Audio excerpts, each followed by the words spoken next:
Dahil malapit na ang pasukan, ang naisipan kong itapik ngayon ay tungkol sa iba't ibang uri ng kaklase.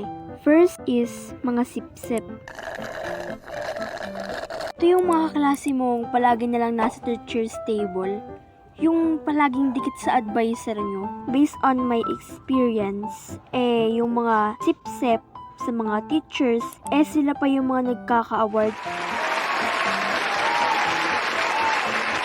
Di ko naman nilalahat, pero depende pa rin yun sa teachers kasi yung iba may favoritism, tas yung iba naman, patas lang.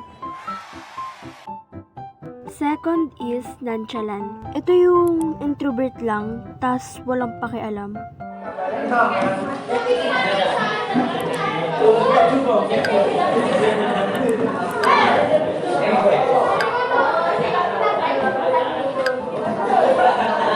Third is bully. Ito yung mga paepal at kulang sa pansin. Yung nananahimik yung kaklase mo, tas bigla na lang niyang guguluhin.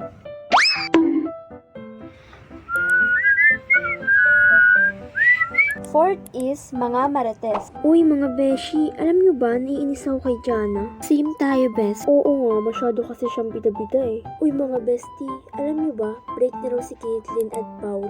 Talaga ba, best? Okay lang yun, di naman sila bagay. Fifth is tamad. Hoy, ba't di ka tumutulong? Di ba cleaners ka? Ay we, cleaners ako. Sorry, di ko alam eh. Ay, sinungaling. Ayaw mo lang maglinis. 6 is dancer.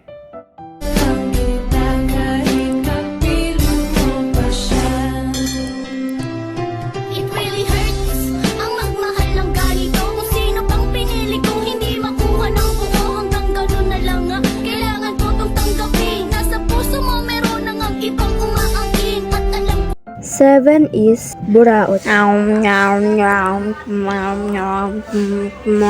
Uy, Sheila, mukhang masarap yan ah. Pwede penge? Sige, pero isa lang ha? Sige. Oh.